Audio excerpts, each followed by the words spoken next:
Ayda ata neyledim ben? Heç nə olmaz oğlum, narahat olma. Panikə düşmə, narahat olma. Ata özürü say bilmeden oldu. Nə üzürü say, dəlisən, səndən dəyəri deyil, heç nə olmaz. Dəmir parçası. Bağışla ata. Narahat olma oğlum, özün yaxşısan, narahat olma. Heç bir narahat əsas yoxdur. Özün necəsən, yaxşısan? Hə, yaxşıyam ben. Heç narahat olma oğlum. Gəl sən düş, mən sürüm, sən narahat olma. Arkada istirahət elə. Gəl su içmək istəyirsən, su verim sənə. Gəl su verim, özünə gəl. Çok sağ ol. Narahat olma oğlum. Nə vardın ha? Ata işine. Nə işlə, nə vardın deyirəm?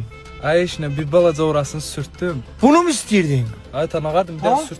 Ay bunu mu istəyirdin? Ay bala, sən mənim qəstimə durmusan. Ata ne olacak demir parçası. Esas maya işin olmadı Ay değil nə ha. sağ olardı, başını kopardı.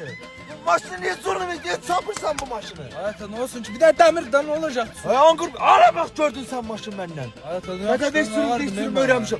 Ay senin başını patlatarım. Ne kadar demeyeyim ha. Bunu vereyim. Ne karışım? Ay işin olmuyor bir balaca sürtüftü. Ben bütün o düştü sıkılayım maşından. Patlayacak Allah. Ay ne